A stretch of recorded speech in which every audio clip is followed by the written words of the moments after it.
Did you know that science has proven that negative thoughts are bad for our physical and mental health? So one woman is out to prove that the power of positivity can truly change your life. Just by changing our attitude, you can change the chemistry of your brain. Who is this modern hero? I'm Nataly Kogan, and this is my story.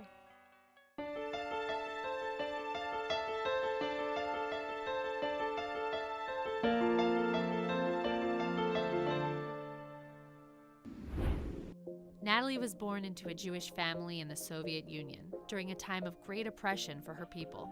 At the time, it was government-sponsored anti-Semitism, where being Jewish was literally the inferior race. My dad always telling me, as a Jew, you got to be 10 times better than anyone else just to be the same. In search of a better life, her family fled the country in the late 1980s, leaving everyone and everything behind. We were allowed 2 suitcases per person and $200 per person. That was it. So we were nomads.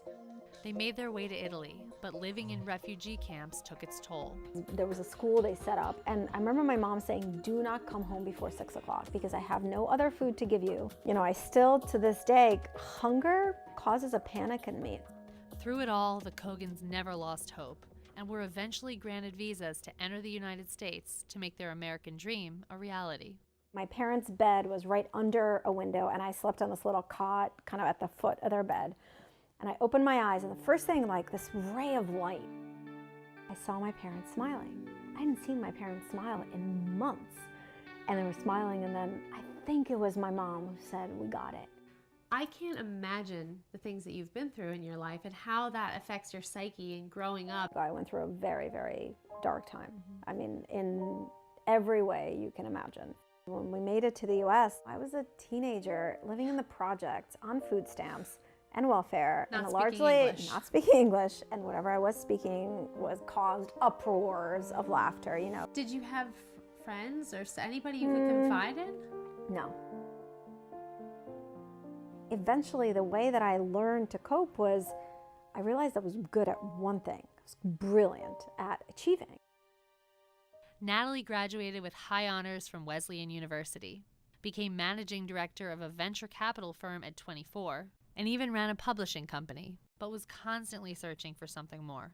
I just kept collecting these huge achievements, one after another, because I thought on the other side of that was the big happy. And it wasn't there. It wasn't there. The pressure to find happiness put a strain on her marriage and left her feeling empty. I got to the place where I could no longer just keep running away from myself, and that was hard. It's very, very hard to listen to your own feelings. And I think, to be honest, I think largely I started to realize that for my daughter, I had to figure out a different way.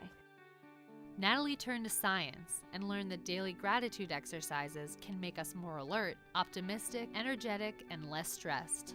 They've done functional MRI studies where they look at brains of people who every day write down a couple things they appreciate. They do this for 21 days. They're observing chemical changes in the brain, increase in dopamine and serotonin.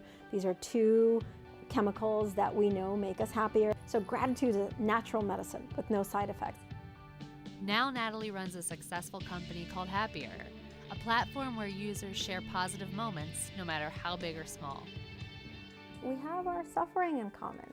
We have our struggles in common. And I was missing that part. Like, so much of the reason I was hiding all of my struggles is I thought I had to appear to be this happy, confident person. I didn't realize that our struggles is what connects us. When I started to be more real, the outpouring of not just support and care and acceptance that I got from people close to me, from my husband, my daughter, my friends, it's a gift I can't even describe.